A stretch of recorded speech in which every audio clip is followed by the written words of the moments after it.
ఓం తత్సత్. ఓం సత్యానందస్వరూపం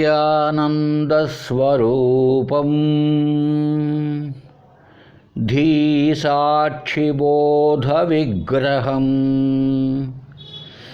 చింతయాత్మయా నిత్యం త్యక్త్వా దేహాదిగాం ధియం. ఈ మనస్సు, ఇంద్రియాలు, బుద్ధి, ఈ శరీరము మొదలగునవన్నీ నేను అనేటువంటి పొరపాటు అభిప్రాయాన్ని విడిచిపెట్టి నిత్యంగా సత్యంగా ఉండేటువంటి జ్ఞానానంద స్వరూపాన్నే నేను అని తెలుసుకో. సదా ఈ భావాన్ని ధ్యానించు. నీవు బుద్ధిని కూడా చూసే సాక్షివి, శుద్ధ జ్ఞానానివి నీవు. ఈ విషయాన్ని బాగా గ్రహించు, బాగా గుర్తించు, బాగుగా మనన నిధిధ్యాసనలు చెయ్యి. ఓం తత్సత్. మనం పంచకోశ విచారణ చేస్తూ ఈ పంచకోశ వివేచనలో, విచారణలో అన్నమయ, ప్రాణమయ, మనోమయ, విజ్ఞానమయ కోశములు నేను కాదు, ఇదంతా ఆత్మ కాదు అన్న విషయాన్ని నిర్ద్వంద్వముగా శృతి యుక్తి అనుభవాల మేరకు మనం విచారణ చేశాం. ఇప్పుడు చిట్ట చివరిదైనటువంటి ఆనందమయ కోశాన్ని, అంటే గాఢ నిద్రలో ఉన్న మన అనుభవమే ఆనందమయ కోశం, ఇటువంటి దాన్ని గురించి కూడా ఇదేమైనా ఆత్మస్వరూపమా? ఎందుకంటే మనం గతంలోనే చెప్పుకొని ఉన్నాం, బౌద్ధ మతంలో శూన్యవాదం బౌద్ధ మత మాధ్యమికులు చెప్పేటువంటి శూన్యవాదమే, అంటే శూన్యమే ఆత్మ, ఆత్మ అన్నది ఏం లేదు, శూన్యమే అని చెప్పారు కదా. మరి అది అలాంటి భావాలు మనలో లేకుండా చేయాలంటే ఇక మిగిలినటువంటిది మన శరీరాన్నిలో ఆనందమయ కోశం ఒకటే. కాబట్టి దాన్ని ఈరోజు విచారణ చేద్దామండి. ఆనంద ప్రతిబింబ చుంబిత తనువృత్తిస్తమోజుంభిత స్యాత్ ఆనందమయ ప్రియాది గుణక శ్రేష్టాతలాభోదయ పుణ్యస్యానుభవే విభాతి కృతినామానందరూపః స్వయం సర్వోనందతి యత్ర సాధు తనుభృన్మాత్రః ప్రయత్నం వినా. ఈ ఆనందమయ కోశం ఎలా ఉన్నదంటే ఇది తమోగుణం, సత్వరజ తమోగుణం చెప్పుకున్నాం కదా. దాంట్లో ఎప్పుడు తిండి నిద్ర అంటుంటామే, నిద్ర ఇది తమోగుణ లక్షణం. ఈ తమస్సు నుంచి, తమోగుణములో నుంచి పుట్టినటువంటి మనోవికార రూపమైనటువంటిది ఆనందమయ కోశము. ఇక్కడ ఏదో ఒకటి ఉండి లాగా కాదు, ఇంద్రియాల్లాగా, ఈ స్థూల శరీరంలాగా, కర్మేంద్రియాల్లాగా కాదు. ఈ ఆనందమయం అనే కోశం, ఆనందమే ఒక కోశంగా ఉండడం. మిగిలిన వాటిలో అలా కాదు, మనసు అనేది ఉంది, అది మనోమయ కోశమైంది కదండి. స్థూల శరీరం అనేది ఒకటి ఉండి అన్నమయ కోశమైంది. ఇలా కాదు, ఇప్పుడు ఇది ఆనందమే ఒక కోశంగా ఉన్నది. ఎందువల్ల? అదో తమోగుణం వల్ల ఏర్పడినటువంటి మనస్సు యొక్క వికారం, మార్పు, మనోవికారం, మనస్సు యొక్క మార్పు మాత్రమే ఇది. ఎట్లా ప్రతిబింబించిన ఆనందముచే వ్యాప్తం అది. ఇది ఆత్మస్వరూపం ఆనందం కదా, సత్తచిత్ ఆనందం కదా. అది ఆ బుద్ధి వృత్తులయ్యిందు, ఆ బుద్ధి అహంకారము అంటున్నామే దాంతో ప్రతిబింబించినది కదా. అందువల్ల ఇదంతా కూడా వ్యాప్తం చెందే ఉన్నది. అంతేకాకుండా ప్రియము, మోదము, ప్రమోదము అనేటువంటి గుణాలు కలిగి ఉన్నది. ఏదైనా ఇష్ట వస్తువు మనకు దొరికితే, ఇష్ట విషయం, దీనివల్ల మనకు ఆనందం కలుగుతున్నది. ఇష్ట వస్తువు ఒక దాన్ని మనకు ప్రాప్తించినదైతే దాంతో ఆనందం పుడుతున్నది ఇక్కడ. మనం కోరినట్టు జరగకపోతే మనకు ఆనందం లేదు కదా. కనుక మన కోరిక తీరితే ఆనందం కలుగుతున్నది, పుడుతున్నది. మన కోరిక తీరలేదు, ఆనందం నశిస్తున్నది. అంటే పుట్టుక నశింపు ఉంది దీనికి. తర్వాత అంతేకాదు, పుణ్యకర్మలు ఆచరించిన వారికి వాళ్ళ యొక్క పుణ్య ఫలాలను అనుభవించేటప్పుడు బాగా కనపడుతూ ఉంటుంది ఆనందం. జీవితంలో ఆనందంగా అన్నీ లభ్యమవుతూ ఉంటాయి. వాడు అనుకున్నదల్లా పుణ్యకర్మ వల్ల ఆ వ్యక్తి అనుకున్నదల్లా జరుగుతూ ఉండే కొద్దీ వాడు ఆనందంగా ఉంటూ ఉంటాడు. ఆ పుణ్యకర్మల ఫలితముగా ఆ సమయంలో ఎట్లా ఉంటాడంటే, ఈ దేహాన్ని ధరించినటువంటి ప్రతి ఒక్కడు కూడా తానే ఆనందంలో మునిగి తేలుతున్నాడు, తానే ఆనంద స్వరూపుడుగా ఉన్నాడు అనుకుంటూ అసలు ప్రయత్నమే లేకుండా ఆనందాన్ని ఆస్వాదిస్తూ ఉంటాడండి. ఏదైనా మనకు ఒక ప్రయత్నం చేసినప్పుడు ఒక విషయ వస్తువు లభ్యమైనప్పుడు ఆనందం కలుగుతూ ఉంటుంది. అయితే ఈ పుణ్యకర్మ వల్ల వాడికి లోటు అనేది ఉండదు కాబట్టి ఆనందం పుడుతూ ఉంటుంది, చాలా కాలం ఉంటూ ఉంటుంది. అది కాబట్టి ఈ ఆనందం అన్నది ఒక వృత్తి విశేషం, ఒక భావన లాంటిదే మనసులో. ఆనందమయము అనేటువంటిది ఈ అవిద్య లేక అజ్ఞానం తయారైనటువంటి ఒక వృత్తి విశేషం. అజ్ఞానమే ఉంటుంది ఆనందంతో పాటుగా. వృత్తులన్నీ ఏ వృత్తి అయినా కానీ లేండి, ఒక భావన కలిగిందంటే అదంతా అజ్ఞానంతోనే కలుగుతుందండి. అజ్ఞానంతోనే కలుగుతూ ఉంటుంది. సంకల్ప వికల్పాలు మనసులో కలుగుతున్నాయంటే అజ్ఞానం, అవిద్యయే కారణం. అందువల్లనే ఇదే అనుకుంటూ ఉండడం జీవితంలో. కనుక ఈ ఆనందం అన్నది కూడా ఒక వృత్తి విశేషమే, ఒక భావనతో వచ్చింది. అందువల్ల ఇప్పుడు మనం చెప్పుకున్నటువంటి శ్లోకంలో ఆనంద ప్రతిబింబ చుంబిత తనుహు అన్నదండి. ఆనందం యొక్క ప్రతిబింబము, ఆనందం అంటే ఆత్మ, సత్యచిత్తానందం, దాని యొక్క ప్రతిబింబము చేత వ్యాప్తం చేయబడింది ఈ వృత్తి. ఈ వృత్తిలో అసలైన ఆత్మానందమే ప్రతిబింబించేసింది. అది ప్రతిబింబము కాదు, అది ఒరిజినల్ అన్నాం అనుకోండి, అది ఆత్మయే. అయితే ఇప్పుడు ఇక్కడ బుద్ధి ఉన్నది గనుక, విజ్ఞానమయ కోశము ఉన్నది గనుక అక్కడ అహంకార రూపేణ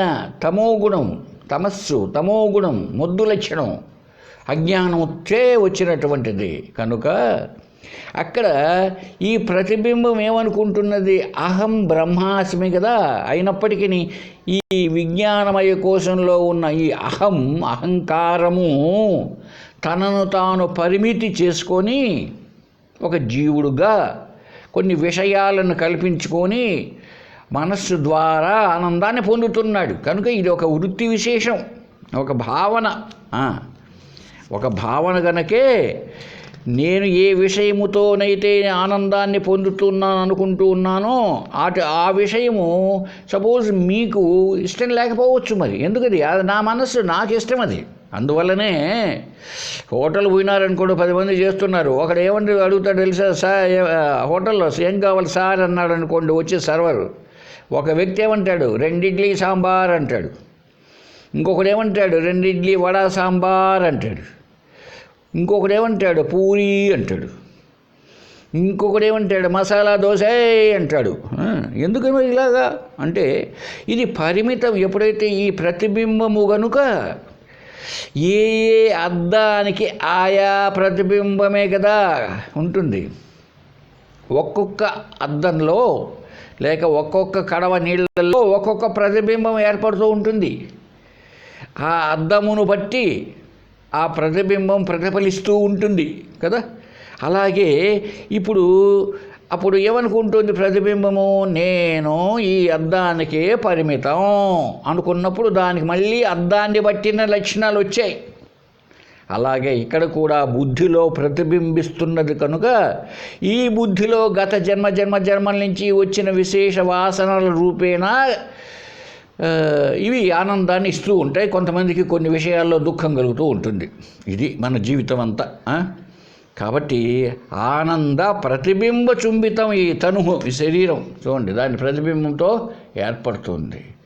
కనుక ఈ ఆనందమయ కోశం అనేటప్పటికీ గాఢ నిద్రే కానీ ఈ మెలకువ కళల్లో కూడా కనిపిస్తూ ఉంటుంది. ఎలాగా, ఒక 3 లక్షణాలతో ప్రియాది గుణములు చెప్పుకున్నాం ఇంతకుముందు.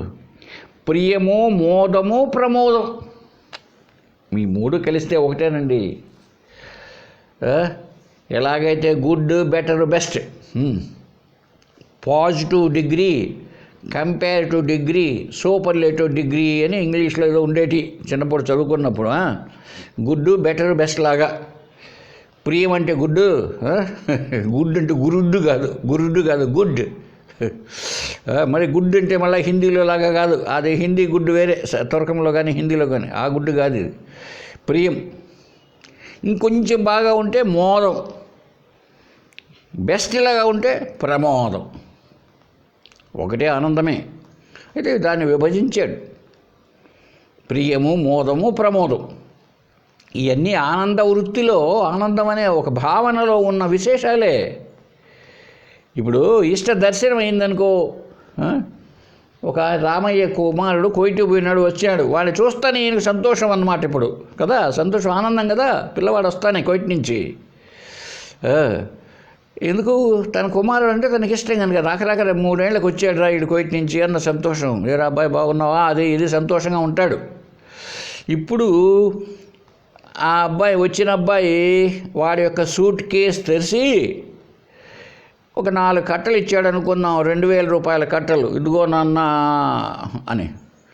అప్పుడు ఆ చూచిన దానికంటే, ఆ చూచినప్పుడు కలిగిందేమో ప్రియము, ఆనందం, అది కూడా ఆనందమే ఒక స్థాయి. ఇప్పుడు పెట్టె తెరిచేసి, వాడు తెచ్చిన పెట్టె తెరిచి అది ఇచ్చాడు అనుకోండి, డబ్బులు లేకపోతే ఇంకేదో బంగారం, అప్పుడు ఆ ఆనందం పెరుగుతుంది కొంత, బెటర్. ఇది మోదం.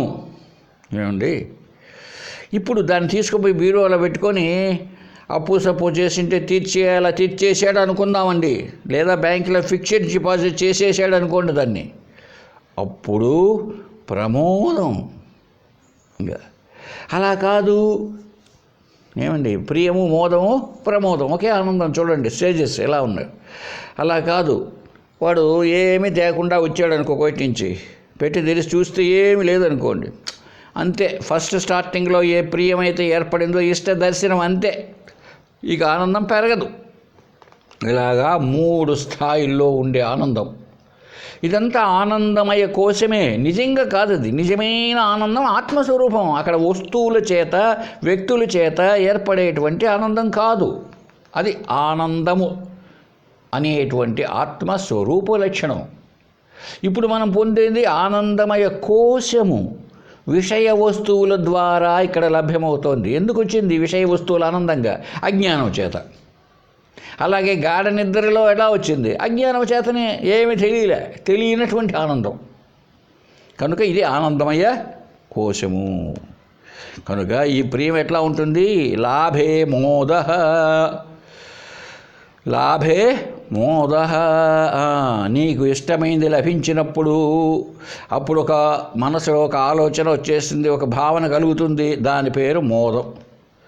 కాబట్టి ఇష్టమైన దాన్ని అనుభవించాడు అనుకోండి, దాన్ని చివరికి వచ్చేటప్పటికి మోదం కాస్త పోయి ప్రమోదం. ఇష్ట వస్తువుని చూచాడండి, ఇష్ట వస్తువు దర్శనమే అయిందనుకో, అప్పుడు అది ప్రియం. ఇక దాన్ని లాభే మోద, ఆ ఇష్ట వస్తువును పొందాడనుకో ప్రమోదం. ఆ ఇష్ట వస్తువును అనుభవించాడనుకో అప్పుడు ప్రమోదం. ఇదంతా కూడా కొన్ని భావనలు, మనసులో కలిగే వృత్తులు. ఇదే అన్నమయ కోశం. ఇక్కడ మనం గమనించాలి.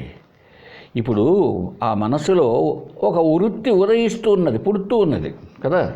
వాళ్ళ అబ్బాయి వచ్చాడు కోవిడ్ నుంచి, చూస్తూనే ఆనందం కలిగింది, పుట్టింది, అంతవరకు లేదు. ఆ తర్వాత వాడు ఏం తేలేదు, ఏమి తేలేదు, ఇప్పుడు ఆనందంగా లేదు, అంతే. ఏమిరా నిన్ను అప్పు చేసి సప్పు చేసి ₹1,00,000 పెట్టి వీసా చేసి పంపిస్తే ఏం లేకుండా వచ్చినాడు వీడు అన్నదే వస్తుంది కదండి. కాబట్టి ఈ వృత్తి, ఆనంద వృత్తి అన్నది పుట్టుతున్నది, నశిస్తున్నది. ఇప్పుడు కోరినాడు అనుకోండి వస్తువు, అది ఆ కోరిన వస్తువు చాలా కాలం ఉండదు అనుకోండి, అప్పుడు కూడా దుఃఖమే. కనుక ఈ ప్రియాది వృత్తులన్నీ కూడా స్వరూపమైనటువంటి ఆనందం కాదు. ఇవంతా వృత్తి యొక్క విశేషాలే. ఆనంద స్వరూపమైన ఆత్మ కాదది. మనోమయ కోశంలో ఉండే ఈ వృత్తులు ఆనందమయ కోశం కాదు. అంతేకాకుండా ఇప్పుడు పుణ్యకర్మలు చేశాడు అనుకోండి ఎవడో గత జన్మలోనో ఈ జన్మలోనో, అప్పుడు ఈ ఆనందమయ కోశం కొంచెం ఎక్కువ లైట్ బాగా వెలుగుతూ ఉంటుంది తెలియకుండానే.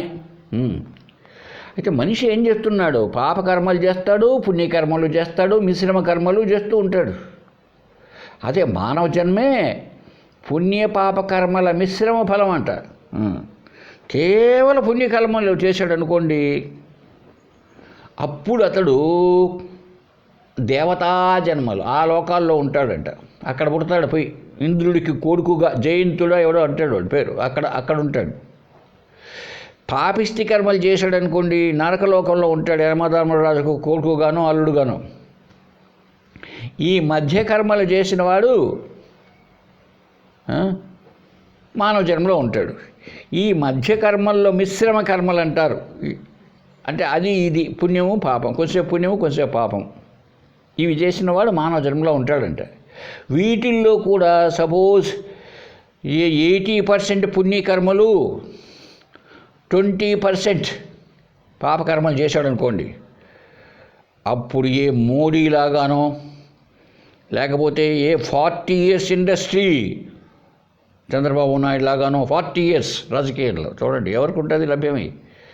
కాబట్టి ఆనందమైనటువంటి స్థాయిలో ఉంటూ ఉంటారు మానవ జన్మలో. అందుకే మానవ జన్మలో కూడా రకరకాల అంగవికలులు, పేదలు, ధనవంతులు, కోటీశ్వరులు రకరకాలుగా ఎందుకు ఉందంటే ఇదంతా మిశ్రమ కర్మల యొక్క ఫలితమే మానవ జన్మ అని చెప్పాల్సి వస్తుంది. మానవుడిగా పుట్టాడంటేనే అర్థం పుణ్యకర్మలు చేసి ఉంటాడు వాడు. ఒక వ్యక్తి వాడు మనం అనుకుంటూ ఉందాం, ఎంత దురదృష్టవంతుడైనా కానీ, ఎంత కష్టంలో ఉన్నా వాడికి కూడా అప్పుడప్పుడు గతంలో చేసుకున్న పుణ్యము అది బయలుదేరుతూ ఉంటుందండి, ఆనందాన్ని ఇస్తూ ఉంటుంది. అదే కదా మనము ఒకసారి ఎక్కడ పురాణంలో చదివా నేను, భారతంలోనేమో ద్రౌపది ఒకప్పుడు గత జన్మలో ఆమె రాజకుమార్తెగా ఉన్నప్పుడు స్నానం చేస్తూ ఉంటుంది నదిలో, గంగా నదిలో. ఆ స్నానం చేసేటప్పుడు కాస్త చీర ఊడిపోతుందండి, అది వెళ్ళిపోతుంది. ఇప్పుడు ఆమె నగ్నంగా ఉంది, బయటికి ఎలా రావాలి? అప్పుడు ఒక సన్యాసి తను కట్టుకున్న కాషాయ వస్త్రాన్ని చించి ఆమెకి ఇస్తాడనమాట. అది ధరించి బయటకు వచ్చేస్తుంది ఆమె. ఆ చేసినటువంటి పుణ్య ఫలితముగా మళ్ళీ ద్రౌపదిగా జన్మ ఎత్తేటప్పటికీ ఆమె నగ్నత్వముగా ఏర్పడే పరిస్థితి వస్తుంది కదా. కౌరవ సభలో వాడు దుర్యోధనుడు దుశ్శాసనుడు వీడి వల్ల అప్పుడు ఆ గతంలో చేసుకున్న పుణ్య ఫలితముగా ఆమెకు చీరలు వచ్చాయట చూడండి. కనుక వాడు ఎంత దురదృష్టవంతుడిగా ఉన్నా అనుకోండి, సపోజ్ గుడ్డివాడే అనుకోండి, ఆ ప్లాట్ఫారం పైన వాటిపైన చూడండి, వాళ్ళు కూడా ఆనందంగా గంతులు వేస్తూ ఉంటారు, ఆనందంగా మాట్లాడుకుంటూ ఉంటారు. మరి ఏంటి అంటే అదే దాన్నే వృత్తి, మనోవృత్తి. ఎక్కడో కొద్ది పుణ్యం ఉంటే అది కూడా ఆనందాన్ని ఇస్తూ ఉంటుంది. అందుచేతనే ప్రతి ఒక్క భిక్షగాడు కూడా ఆనందంగా ఉంటాడు, అంతేగాని కోటీశ్వరుడే కాదు. వాడికి ఆ భిక్షగాడికి ఒక మంచి పాత్ర దొరికిందనుకో అడుకోవడానికి, వాడు సంతోషపడతాడు. ఇంకొకడికి ఏదో లాటరీలో డబ్బులు వచ్చినాయనుకో వాడు సంతోషపడతాడు. షడ్సోపేతమైన భోజనం పెట్టామనుకో ఒక సాధువుకు ఆనందంగా ఉంటాడు. ఒక రాజకీయ నాయకుడికి హఠాత్తుగా లభ్యమైపోయింది, మంచి మామగారు దొరికేశారు, ముఖ్యమంత్రి అయినాడు అనుకోండి, ఇంకా అంతకంటే ఆనందమా? కాబట్టి ఇలాగా పుణ్యకర్మల వల్ల ఆనందం. అయితే ఇది కూడా ఎలా ఉంది వస్తుంది, ఇది గుర్తుపెట్టుకోవాలి మనం. ఇంతసేపు చెప్పుకునేది ఎందుకయ్యా అంటే ఇది ఆత్మ అని అనుకుంటామేమో, కాదు. ఎందుకు? మామగారి అదృష్టంతో ముఖ్యమంత్రి అయినాడు, తర్వాత ముఖ్యమంత్రిగా ఓడిపోవడం జరిగింది, లేకుండా పదవి పోయింది. పదవి వస్తుంది, పదవి పోతుంది, డబ్బులు వస్తున్నది, డబ్బులు పోతున్నది. చూసారా? ఆరోగ్యం బాగా లేకుండా పోతున్నది, మళ్ళీ ఆరోగ్యం వస్తున్నది, రెండూ ఉన్నాయి. ఆనందం పుడుతూ ఉన్నది, పోతూ ఉన్నది, ఎప్పటికీ ఉండేది కాదు. కాబట్టి ఇలాగా ఉన్నప్పుడు ఈ ఆనందమయ కోశము ఆత్మ ఎలా అవుతుంది ఒక్కసారి మనం ఆలోచిద్దాం. ఆనందానికి ఇవంతా కూడా ఒక కారణం ఉందండి. ఒక కారణం ఏర్పడుతుంది. ఇప్పుడు ఎక్కడో మనం ఒకప్పుడు డ్రామాలు వేస్తూ ఉంటే 10 కిలోమీటర్లు 15 డ్రామాలు కాదు, మరి వీధి నాటకాలని వేసేవాళ్ళండి. వీధి నాటకాలు, తోలు బొమ్మలాటలు.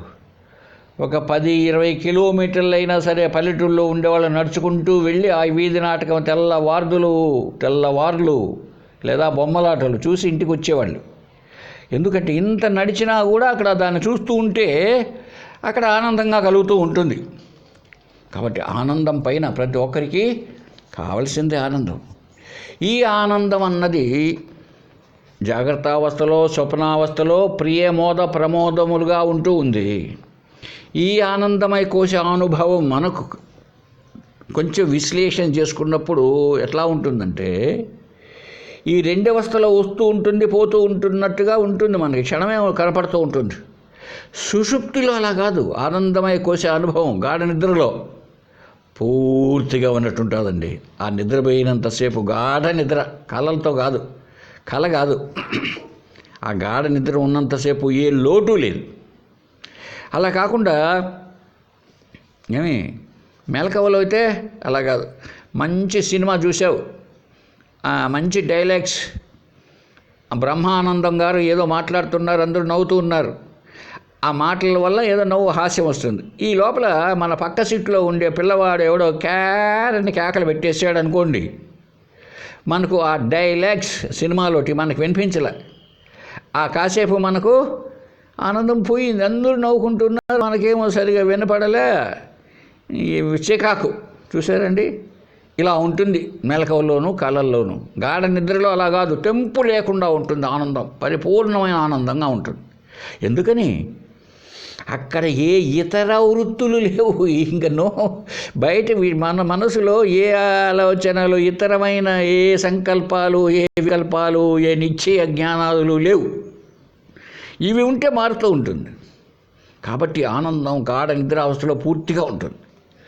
అంతేకాకుండా ఈ గాఢ నిద్రావస్థలో అహంకారం ఉంది. బుద్ధితో పాటు అహంకారం అన్నది, నేను జీవుణ్ణి, నేను ఫలానా వాణ్ణి అనే భావన లేదు. బుద్ధిగా లయమైపోయి ఉండదండి.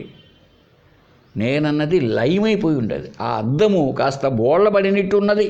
అది ఇప్పుడు ప్రతిఫలించలేదు. అది అహంకారం ఉన్నదా? ఉద్యోగం చేస్తున్నావు అనుకో, కల్లోకి వచ్చాడు అనుకో డిఓ గారు, కల్లోనే సెల్యూట్ చేస్తావు నువ్వు. చూసేవన్నీ ఉంటాయి.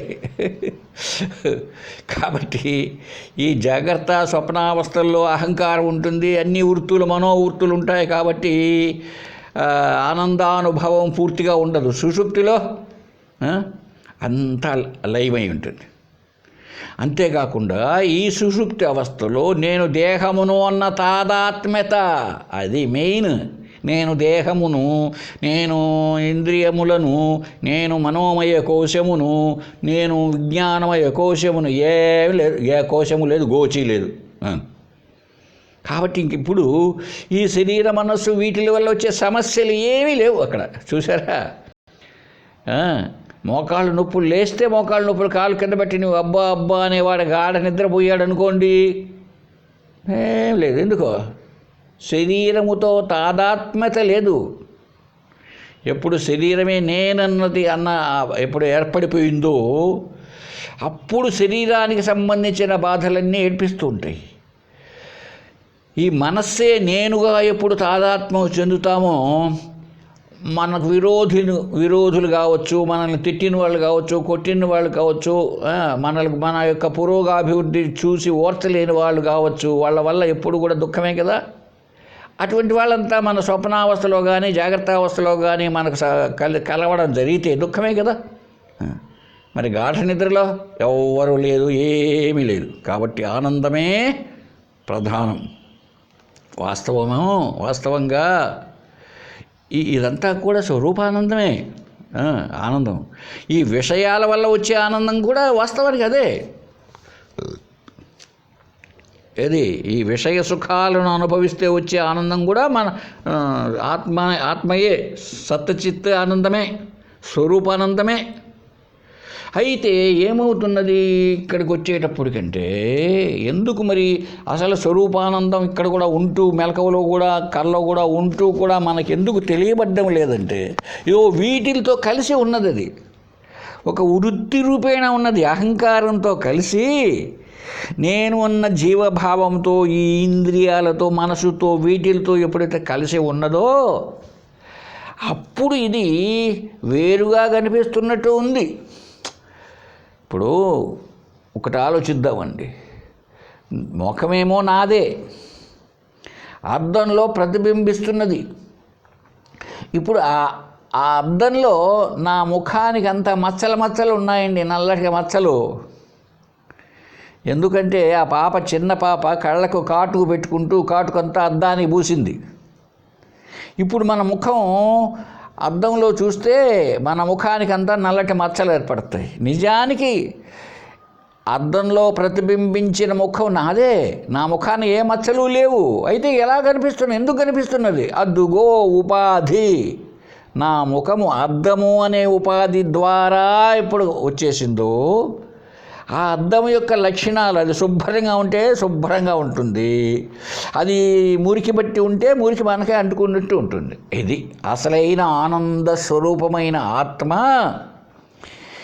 ఎలాంటి ఇతర వృత్తులు లేకుండా ఉంటే గాఢ నిద్రలో ఒకే ఆనందం.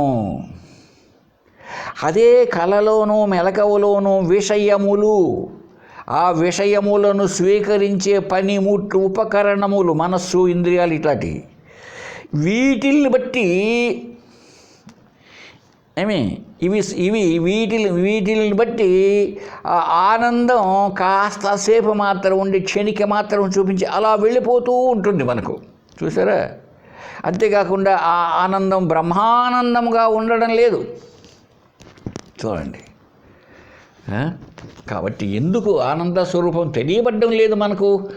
ఆనందమే ఆత్మ అయినప్పుడు ప్రతి నిత్యము గాఢ నిద్రలోనే మనకు అనుభవానికి వస్తున్నది, కానీ ఎందుకు రావడం లేదంటే ఇక్కడికి వచ్చేటప్పటికి విషయాలతో చేరిపోయిందో ఇది విషయానందము అయినది.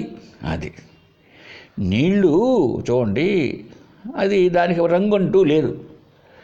ఒక ఎర్ర బాటల్లో నీళ్లు పోస్తే ఇక్కడి నుంచి చూస్తే నీళ్లు ఎర్రగా కనిపిస్తున్నట్టున్నాయి, పచ్చ బాటల్లో నీళ్లు పోస్తే పచ్చగా ఉన్నట్టున్నాయి. ఎందుకు? ఇది నీటి లక్షణం కాదు, అది ఆ బాటిల్స్ యొక్క లక్షణం. అందువల్లనే ఈ ఆనందం అన్న ఆత్మస్వరూపం, ఆత్మ అనే ఆనంద స్వరూపం అలాగా గాఢ నిద్రలోకి మెలకువలోకి ఉండేటువంటి తేడానండి అది.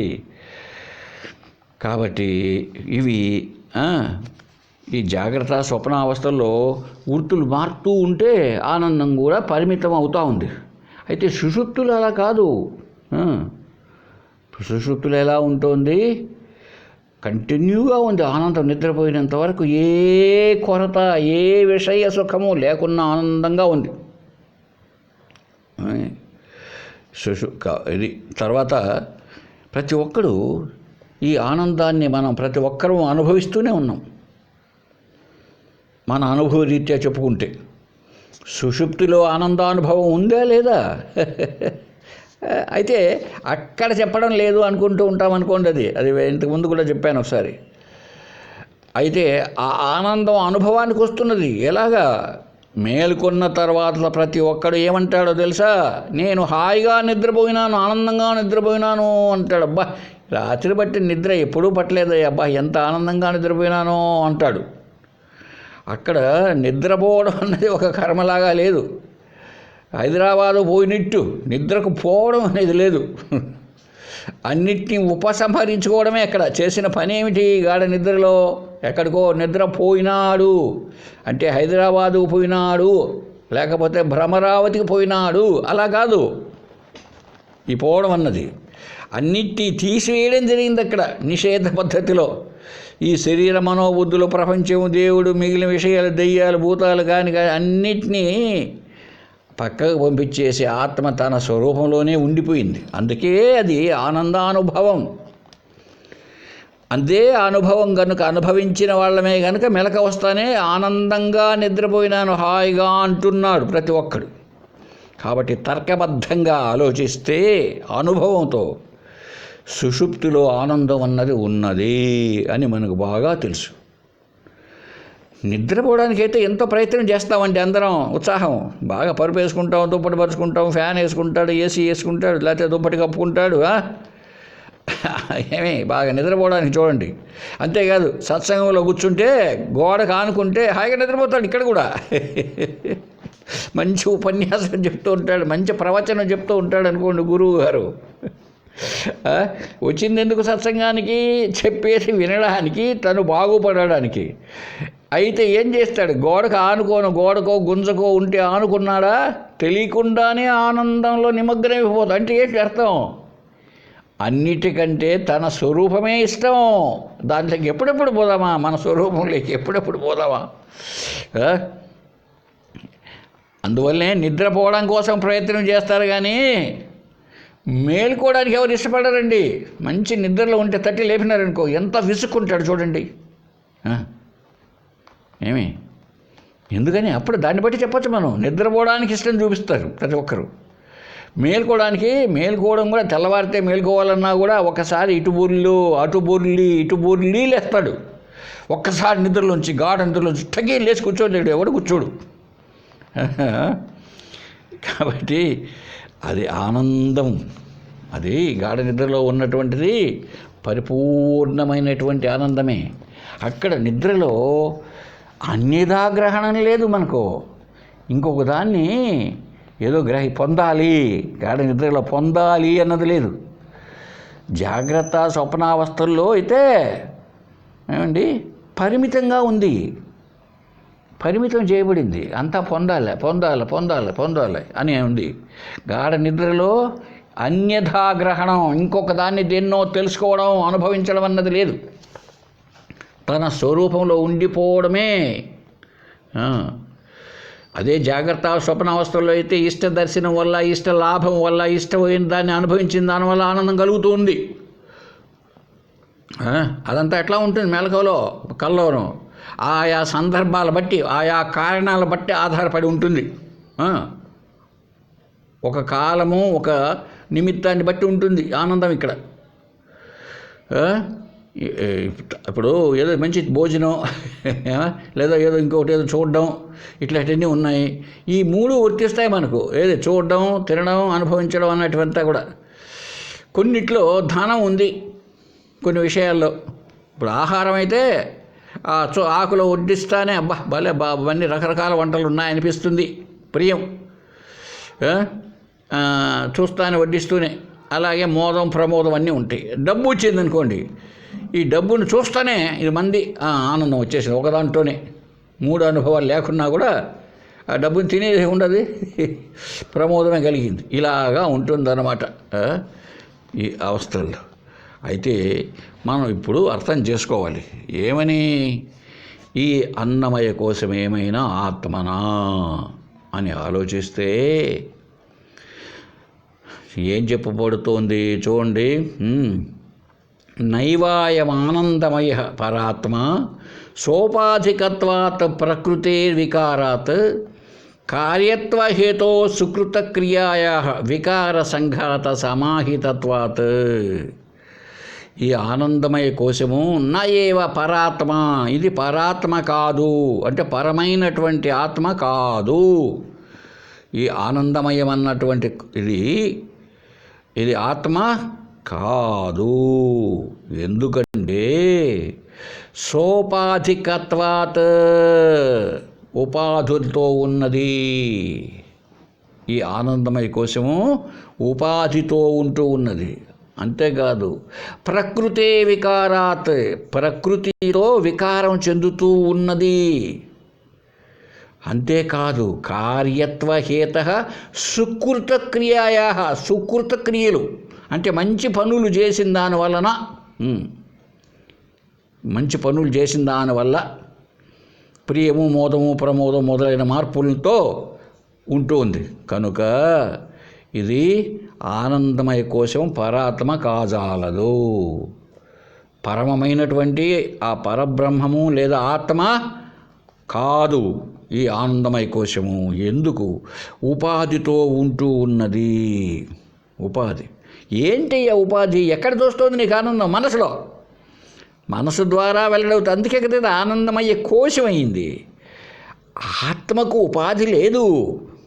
ఏమండి? అది ఉపాధి రహితం. రెండవది లేదు ఆత్మ కంటే. అంతా సర్వత్రా వ్యాపించే ఆనందమే స్వరూపం. అది స్వరూపం అయినప్పుడు ఉపాధి ఎలాగా? ఇప్పుడు నా ముఖం నా దగ్గరే ఉందండి.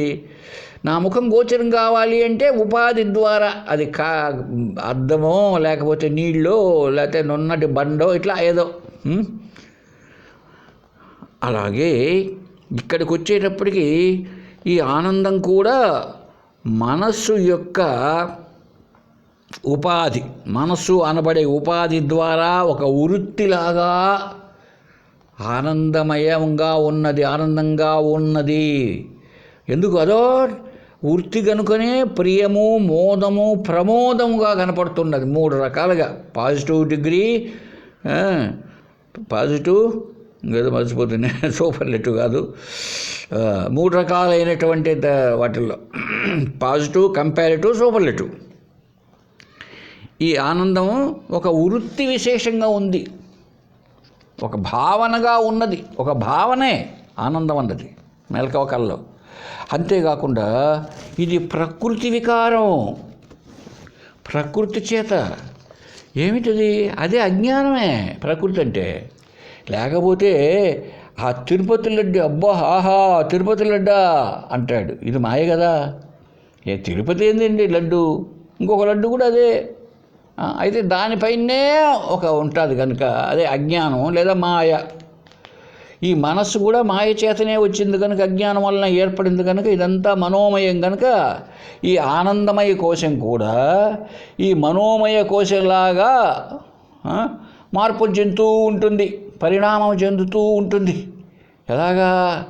పుణ్యకర్మలు వచ్చిందనుకో పుడుతుంది బాగా. మనం పుణ్యకర్మలు చేసుకొని ఉంటే అంటే పుణ్యకర్మల ఫలితముగా ఆనందం కలుగుతున్నది. అంతే కదండి. ఇప్పుడు ఎవరికో మన స్నేహితుడికి అవసరం ఏర్పడింది, ఒక 1000 రూపాయలు ఇచ్చాను నేను, మంచి పని. అతడు కూడా మనకు తర్వాత సాయం చేస్తాడు ఆనందంగా. లేదనుకోండి, ఆ పుణ్యకర్మ చేయలేదు, మనకు అవసరం వచ్చినప్పుడు వాడు చేయడు. కాబట్టి ఏదైనా అంతే, పుణ్యకర్మల వల్ల ఆనందం పుడుతున్నది. పాపిష్టి కర్మలు చేస్తే ఆనందం ఉండదు, పోతూ ఉన్నది. కనుక దీనికి కూడా పుట్టుక చావు అంటే ఉత్పత్తి వినాశములు కలుగుతూ ఉన్నాయి కనుక ఆత్మ కాదు. అది మెయిన్ ఏమిటంటే పుట్టుక, ఉత్పత్తి, నాశము. అంటే ఏమిటది? స్థిరంగా ఉండుటలేదు. ఆత్మ అలా కాదు, అది మార్పులు చెందనిది. మిగిలినటి అన్నీ స్థూల శరీరం, షడ్భావ వికారములు చెందుతూ ఉన్నవి. ఇవంతా కూడా మార్పులు చెందుతూ ఉన్నాయి. మనస్సు కూడా గాఢ నిద్రలో ఉండదు. గాఢ నిద్రలో మనస్సు లేదు, మెలకువలో కూడా మార్పులు చెందుతూ ఉంది. ప్రాణమయ కోశం కూడా అంతే. కొంతసేపు గాలి బయటికి పోతుంది, మళ్ళీ కొంతసేపు లోపలికి వస్తుంది. ఏమండి? ప్రాణం. కాబట్టి ప్రాణమయం కూడా అంతే, ఉత్పత్తి వినాశములే. బుద్ధి కూడా అంతే, మార్పులు చెందుతూ ఉంది. ఇది కూడా అంతే. ఈ ఆనందమయ కోశం కూడా ఉత్పత్తి వినాశములు, మార్పులు చెందుతూ ఉన్నది కనుక ఇది ఆత్మ కావడానికి వీలే లేదు. అంతేకాకుండా ఇంకా ఒకటి ఏంటంటే ఇదంతా కూడా పరిస్థితుల మీద కాలం, ఒక కాలం, ఒక పరిస్థితి, ఆ పరిస్థితుల మీద ఆధారపడి ఈ ఇంద్రియాలు, ఈ మనసు, వీటన్నిటి చేత ఆనందం ఉత్పత్తి అవుతుంది. అందుకే పైన చెప్పిన శ్లోకంలో ఏం చెప్పడం జరిగింది? వికార సంఘాత్ సమాహితత్వాత్. అంతా కూడా వికారాలు, మార్పులతో కూడా ఉత్పన్నం అవుతున్నది ఆనందమయ కోశం అన్నారు. ఇంకా ఆత్మ ఏమండి? ఆత్మ ఉన్నది అనేది దేనిపైన ఆధారపడి లేదు. ఆత్మ తన ఉనికి కోసం ఇంకొక దానిపైన ఆధారపడి లేదు. అందుకే ఆత్మనేమన్నాము? స్వయం సిద్ధం, స్వయం ప్రకాశకం. తన ఉనికికి ఇంకొక దానిపైన ఆధారపడి లేదు. ఆత్మ తప్ప లోకంలో సృష్టిలో ఇక ఏదైనా చెప్పండి, అది తన ఉనికికి ఇంకొక దానిపైన ఆధారపడి ఉండవలసినదే. సాక్షాత్తు నిన్ననే చెప్పుకున్నాం మనం, సూర్యుడు కూడా తనను తాను తెలుసుకుంటూ ఇతరమును తెలుసుకొనలేడు. సాక్షాత్తు విష్ణుదేవుడైనా మనం చెప్పుకుంటే విష్ణువు స్వయం ప్రకాశకము కాదు. ఎందుకు? తను ఉన్నట్టు ఇంకొకరు చెప్పాలి, తను ఉన్నట్టు ఇంకొకరు చెప్పాలి. ఇప్పుడు గాఢాంధకారమైన చీకట్లో భగవద్గీత మనకు తెలియలేదు, ఇంట్లో పెట్టున్న రూమ్లో ఒక దీపం తెచ్చాం. ఇప్పుడు ఆ దీపపు వెలుతురు ఆ భగవద్గీత అనే పుస్తకాన్ని చూపించింది. ఇప్పుడు దీపము ఉన్నది అని చూపించడానికి ఇంకొకటి ఆధారం అవసరమా? లేదు. అంటే దీపము అక్కడ అంత మాత్రమే తీసుకుందాం ఉదాహరణగా, అంతేకాదు దాని విమర్శ వద్దు మనకు. ఆ దీపము స్వయం ప్రకాశకం, తన ఉనికికి తెలియజేయడానికి ఇంకా రెండో వస్తువు ఏది లేదు. దీపం ఉందా అంటే ఇంకొక లైట్ ఉందా? ఏం లేదు. దీపము తనను తాను ప్రకాశిస్తూ ఇతరమును ప్రకాశింపచేస్తున్నది. అలాగే ఆత్మ అనబడే జ్ఞానము తాను ఉంటూ ఇతరమును ప్రకాశింపజేస్తున్నది, ఇతరమును తెలుసుకుంటూ ఉన్నది. ఏమండి? కనుక అది తనకు తానే, అదే అందువల్లనే దాన్ని ఏమన్నారు? స్వయం సిద్ధం. ఆత్మ ఉన్నట్టు ఏమిటండి గుర్తు అనే ప్రశ్న అసంబద్ధం. ఆత్మ ఉన్నట్టు ఏమిటండి గుర్తు అంటే ఏం గుర్తు కావాలి నీకు? ఒకటి చెప్పాలన్నా, ఒకటి చెప్తే ఇది ఆత్మ అని చూపించారనుకోండి, అప్పుడు అదేమైంది? స్వయం సిద్ధము కాదు. అంతే కదా. ఇదిగోనయ్య ఆత్మని చూపిస్తున్నానని చూపించాడు అనుకోండి మీ కళ్ళకి, అప్పుడు అది దృశ్యం. ఎంత దృశ్యం తన్నశ్యం. ఏదైతే కనిపిస్తూ తెలియబడుతూ ఉంటుందో అది నశిస్తుంది. నశించేది ఆత్మ కాదు. నువ్వు ధ్యానం చేసావు, ధ్యానంలో నీకు సాక్షాత్తు ఈరోజు కార్తీక సోమవారం వచ్చేసాడు శివుడు. శివుడు వచ్చేసాడు, నాయనా భక్త లేయుము అన్నాడు అనుకో. చూసేసావు, శివుడితో మాట్లాడి బయటకు వచ్చి మీ గురువు గారికి చెప్పావు, సార్ నేను స్వామి నేను ఈరోజు శివుడిని చూశాను. గురువు ఏమంటాడో తెలుసా? ఆయన శివుడు కాదు నాయన అన్నాడు. ఎందుకు? నువ్వు అనుకునేటువంటి శివుడేమో కానీ శివ అంటే పరమాత్మ, అది కనిపించదు. కనిపించింది అంటే అది దృశ్యము. ఒక ప్రదేశములో కనిపించింది, ఒక కాలములో కనిపించింది, ఇంకొక కాలములో కనిపించకుండా పోయింది. కనుక అది జడము. చూసావా? కనుక మరి దేవుడు చూశారంటూ ఉంటారు చాలామంది. దేవుడు కనపడాలి కనపడితే ఆయన దేవుడు కాదండి, ఇది అర్థం కాదు. కనిపించాడా జడం. ఏదైనా అంతే అండి. తెలియబడ్డా ఆయన స్వయం సిద్ధం కాదు. మరి ఇప్పుడు ఎవరు స్వయం సిద్ధం? నేనున్నట్టు నాకు తెలుసు, నేను లేను అని ఎవడన్నా అంటాడండి? నా కాలు లేదు, నా చెయ్యి లేదు, నా కంటి చూపు లేదు అనొచ్చు, కానీ నేను లేనని ఎవడన్నా అంటాడా? కాబట్టి ఇదంతా తమాషగా ఉంటుందండి వేదాంతం. ఆత్మ తనకు తానే స్వయం సిద్ధం. అది ప్రకృతి చేత మార్పులు చెందేది కాదు. అసలు ప్రకృతి, ఈ జగత్తు, ఈ జగము, ఈ జగత్తులో ఉన్న ఈ ప్రాణులు అంతా కూడా ఆత్మయే అధిష్టానం. వాటన్నిటికీ ఆత్మ అనబడే ప్రజ్ఞానం ఉంటేనే అన్నీ ఉన్నాయండి, అన్నీ తెలియబడుతున్నాయి. తెలివి లేకుండా తెలియబడుతుందా? కంప్యూటర్ జ్ఞానం లేకుండా కంప్యూటర్ ఎట్లా వస్తుందండి? కంప్యూటర్ జ్ఞానం ముందుండి కంప్యూటర్ తయారై ఉండాలి, కానీ జ్ఞానం లేకుండా ఎట్లా వస్తాయి? వచ్చిన తర్వాత కూడా కంప్యూటర్ తయారు వచ్చిన తర్వాత కూడా కొత్తలో వచ్చినప్పుడు మనకు తెలియదు ఇదేందో అని. తెచ్చాడు అనుకో ఇంటికి మీ అబ్బాయి, ఏమిట్రా అని వాడిని అడగాలి, ఇది కంప్యూటర్ అంటే, లేకపోతే ఇదేమో టీవీలో ఒక రకమేమో అనుకోవచ్చు నువ్వు. చూసారా? కాబట్టి ప్రతి విషయంలో ఆత్మ చైత్యం ప్రతి విషయాన్ని అంటుకొని ఉన్నదండి. మొత్తం సర్వవ్యాపకం, అణువు ఉన్న వెలసిన దేవ అంటే అర్థం అది. ప్రతి అణువులోనూ ఉండాలి. కాబట్టి ప్రకృతి మీద ఆధారపడి లేదు. అందుకోసమే ఆత్మలో అవస్థలు లేవు, వాస్తవానికి మార్పులు లేవు. అది వృద్ధి చెందేది కాదు, తగ్గిపోయేది కాదు. ఏమి నువ్వు మెలకువలో ఉండొచ్చు, నువ్వు కానీ నిద్రలో ఉండొచ్చు, అన్నింటిలో ఉండవచ్చు, ఆయా అనుభవాలు ఉండొచ్చు. ఒకసారి హాయిగా నిద్రపోవచ్చు, బాగా మాత్ర వేసుకొని బ్రహ్మాండంగా తెల్లవారులు నిద్రపోవచ్చు, ఒకసారి రాత్రి మేలుకోవచ్చు. ఇదంతా ఆత్మకు సంబంధించింది కాదు. ఇదంతా ఎందువల్ల వచ్చింది? ఈ ఆనందమయ కోశం. ఇది పుణ్యకర్మలు చేసుకుంటే హాయిగా నిద్ర పడుతుంది, లేకపోతే నిద్ర కూడా రాదు, వృత్తి రూపంతోనే ఉంటుంది. ఏమండి? కాబట్టి ఆనందమయ కోశము ఆత్మ పైన ఆధారపడి ఉంటుంది. కానీ ఆత్మ అన్నది ఆనందమయ కోశము కాదు. అంటే గాఢ నిద్రలో మనకు ఉండేటువంటి అనుభవం ఏదో అదే ఆత్మ అనడానికి లేదు. వాస్తవానికి అది ఆత్మయే. అయితే అజ్ఞానవశాత్తు తన స్వరూపము తెలియకుండా ఉన్నది.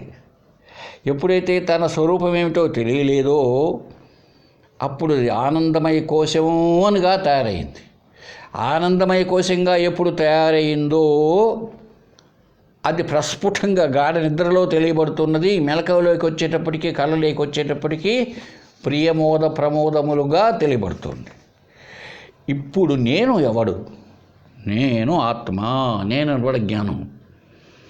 నేను తెలుసుకుంటూ ఉన్నాను, ఆనందంగా నిద్రపోయాను, ఆనందాన్ని అనుభవించాను అని నేను తెలియజేస్తున్నా. అబ్బా, ఆ డిన్నర్ పోయినాను, ఎంత బాగుండిందో, ఆనందంగా ఉండిందండి అంటాడు. ఆనందం నాకు తెలియబడుతున్నది. ఏ ఆనందం? ఈ ఆనందమయ కోశం తెలియబడినది కనుకనే అది ఆత్మ కాదు. అందుకోసమే కాసేపు వెళ్ళిపోతే మళ్ళీ దుఃఖం వస్తుంది. ఈ ఆనందమయ కోశము అది కోశము కనుకనే, అజ్ఞానంతో కూడి ఉన్నది కనుకనే ఏమండి అది తెలియబడుతూ ఉన్నది కనుకనే నశిస్తున్నది, పోతున్నది. అందువల్లనే అది క్షణికానందం. అయితే మనం ఎలా చేయాలి, ఎలా అర్థం చేసుకోవాలి? ఇదిగో ఈ క్షణికానందం వస్తున్నది మనకు విషయాల ద్వారా. అంటే అన్ని విషయములలోనూ ఆత్మ చైతన్యమే ఉన్నది, అన్ని అవస్థలలోనూ ఆత్మ చైతన్యమే ఉన్నది. ఆత్మ చైతన్యం అంటే జ్ఞానం. నేను పగలంతా జ్ఞానమే సర్వత్రా జాగ్రత్త అవస్థలో అన్నిటినీ తెలుసుకుంటూ ఉంది. స్వప్నములో అంతా అదే, గాఢ నిద్రలో అదే. కాబట్టి అంతటను వ్యాపించి తనే ఆత్మ చైతన్యమే సత్చిత్ ఆనందంగా ఉంది కనుక మనకు ఈ అవస్థలలో కూడా కాసేపు క్షణికానందము, కాసేపు దుఃఖాన్ని అనుభవిస్తూ ఉంటూ ఉన్నాం మనం. కాబట్టి ఆనందమయ కోశం ఆత్మ కాదు. ఈ విషయాన్ని అంటే పంచకోశాలను ఇలాగా వివరించేసి ఏమండి చివరికి చెప్పాడండి, పంచానామపి కోశానాం నిషేధే యుక్తిత శృతే తన్నిషేధావధి సాక్షి బోధరూపో అవశిష్యతే. అదండి ఈ శృతుల చేత చూడండి, అలాగే శృతి సమ్మతమైన యుక్తుల చేత అనుభవం మేరకు ఈ పంచకోశాలను మనం బాధించేశాం. నేను కాదు, నేను కాదు, నేను కాదని బాధించడం అంటే కొట్టి పారేవేయడం. 3 రకాలుగా శృతి, యుక్తి, అనుభవాలు బేరీజు వేసుకొని మనం ఈ 5 కోశములను విచారణ చేశాం. విచారణ చేస్తే వీటిల్లో ఏ ఒక్కటి కానీ లేదా 5 కలుసుకొని కానీ 3 కలుసుకొని కానీ ఆత్మ అని చెప్పబడటలేదు. అన్నీ కొట్టివేయబడినాయి. అన్నీ సత్యముగా, నిత్యముగా, ఆనందమయముగా లేవు. ఇవంతా ఆనందంగా, అందువల్ల ఇవి ఆత్మస్వరూపం కాదు. అన్నిటినీ తీసేసాము. ఇప్పుడు తీసేస్తే ఏమైంది? నిషేధావధి సాక్షి బోధరూప అవశిష్యతే. ఎంత గొప్పగా చెప్పాడు చూడండి. ఇప్పుడు ఎలా అయితే నిషేధించంగా ఎండ్ వచ్చేసింది కదా, నిషేధించిన తర్వాత మిగిలినది ఏదో అది ఎవరు? సాక్షి. నిషేధావధి సాక్షి. నిషేధించిన తర్వాత ఏదైతే మిగులుతుందో అంటే ఏంటి? ఎవరు మిగిలేదప్పుడు అన్నిటినీ ఏదైతే నిషేధించినదో ఇది కాదు ఇది కాదు ఇది కాదంటూ పోతే ఎవడు మిగులుతాడు? ఎవడైతే ఇది కాదు అని తీసేస్తూ వెళ్ళాడో వాడు మిగులుతాడు. అవునా కదండి? ఇప్పుడు చూడండి, శరీరంలో ఈ కాలు నేను కాదు, ఈ ముక్కు నేను కాదు, ఈ తల నేను కాదు, ఈ గుండె నేను కాదు, ఊపిరితిత్తులు నేను కాదు, ఈ స్ప్లీన్ నేను కాదు, ఈ జీర్ణాశయం నేను కాదు, ఈ మలకోశం నేను కాదు, ఈ వీపు నేను కాదు, ముఖం నేను కాదు, కళ్ళు నేను కాదు, తల నేను కాదు. ఎవరు మిగిలిన చెప్పండి? ఎవరైతే ఇవన్నీ కాదు కాదు కాదు కాదు కాదు అనేటువంటి జ్ఞానం ఉన్నదో అది నిషేధించితే అది మిగిలింది ఆ నేను కదా. అలాగే ఇప్పుడు ఈ పంచకోశాలు నేను కాదు అని నిషేధించాం. వీటన్నిటినీ సాక్షి తెలుసుకునేవాడెవడో ఈ 5 కోశములను విశదముగా ఎవరు తెలుసుకుంటున్నారు? నేనే, ఆత్మయే, జ్ఞానమే. అది సాక్షి. అది ఎలాగా? బోధరూప అవశిష్యతే. బోధరూపముగా. బోధ అంటే జ్ఞానము. బోధ అంటే జ్ఞానము లేదా ఆత్మ, చైతన్యము. చివరికి నిషేధిస్తూ పోతే మిగిలినదేదో అదే ఆత్మ అనబడే చైతన్యం. ఏమండి? కాదు కాదని తీసేస్తూ పోతే వాస్తవానికి అయితే ఇప్పుడు ఇలా తీసేస్తే ఏంటండి అంటే వాస్తవానికి అక్కడ తీసివేయడం అన్నది కాదు ముఖ్యం. ఆత్మ తీసేస్తేనే దాని లోపల ఉందని కాదు, ఆత్మ సర్వత్రా ఉంది. అయితే మనం ఏం చేస్తున్నామంటే ఇప్పుడు మనం మామూలుగా అజ్ఞాన దశలో మనం ఏం చేస్తున్నామంటే ప్రతి ఒక్కటి మనం అనుకుంటున్నాం. తమాషా చూడండి, ఇప్పుడు మొట్టమొదటి నుంచి ఎన్నో జన్మల నుంచి మనం ఏం చేశాము? అంతకుముందు ఈ శరీరాన్నే ఆత్మ నేనే, ఈ శరీరమే నేను అనుకున్నాం. కాబట్టి ఇప్పుడు ఏం చేయాలి? దాన్ని ఈ శరీరము, ఈ స్థూల శరీరము అంటే అన్నమయ కోశము ఆత్మ కాదు, నువ్వు భావించింది సత్యము కాదు, తీసేశాం. అట్లనే ఇంకా ఏమనుకున్నాం? ఈ మనోమయ కోశమే నేను. ఇప్పుడు ఏం చేశాం? ఇప్పుడు కాదు, ఈ విజ్ఞానమయ కోశం అంటే బుద్ధి అహంకారంతో ఉండే విజ్ఞానమయ కోశం, ఈ జ్ఞానేంద్రియాలతో కలిసి ఉందే అది విజ్ఞాన కోశం. ఇది నేను అనుకుంటున్నాం. ఈ జీవుడు నేను, నేనే జీవుడు, అహంకారం ఇది అహం అని అనుకుంటూ ఉన్నాం ఇంతకాలం. ఇప్పుడు ఏం చెప్తున్నాం? ఇది కాదు. చివరికి గాఢ నిద్ర ఆనందమయ కోశం ఇది ఆత్మ అని నేను భావించా. ఇది కాదు. చూశారండి? ఇప్పుడు అన్నీ నిషేధించిన తర్వాత ఇక నిషేధించలేనిది,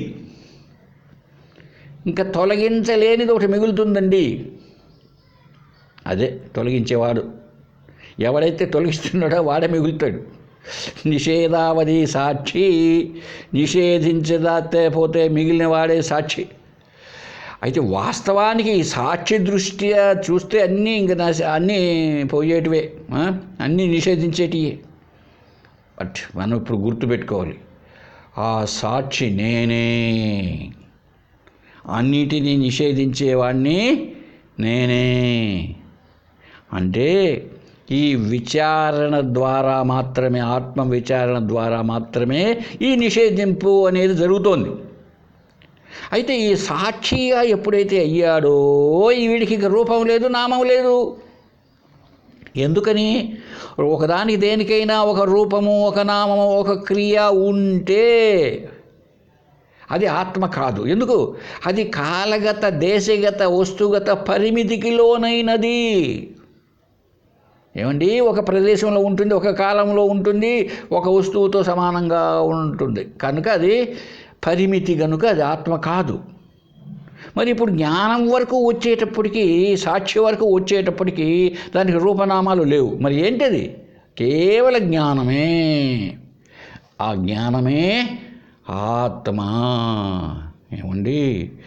కనుక మనం అద్వైత సాధనలో ప్రతి ఒక్కటి నిషేధ పద్ధతిలోనే. ఏమండి? నేతి నేతి నేతి నేతి అనేది అన్నామే ఉపనిషత్తులో. నా ఇది కాదు ఆత్మ, ఇది కాదు ఆత్మ. ఈ పద్ధతి మేరకు ఈ పంచకోశ విచారణ జరిగినదండి. మనం కూడా అప్పుడప్పుడు ఈ విషయాన్ని మననము చేస్తూ రావాలి. పంచకోశాలు మనము కాదు. నేను పంచకోశములను తెలుసుకునే సాక్షిని. కనుక నేను ఆత్మ, నాకు రూపనామములు లేవు. రూపనామములు మిగిలినన్నిటికీ ఉంటాయి, నేను అనబడి ఆత్మకు తప్ప. అందుకే నేను ఆత్మ, నేనే బ్రహ్మ. నేను ఎక్కడున్నాను? సర్వత్రా ఉన్నాను, అంతటా నేనే. ఎందుకు? నేను జ్ఞానము గనుక.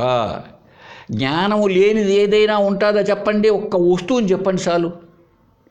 ఒక్క వస్తువును. గండు చీమ అన్నారనుకోండి, మీరు ఎప్పుడు చూసి ఉండరేమో, ఇంత పెద్ద చీమ ఉంటుంది పొలాల దగ్గర, పల్లెల్లో పొలముల దగ్గర ఇంత లావు చీమ ఉంటుంది, నల్లగా, గండు చీమ అంటారు దాన్ని.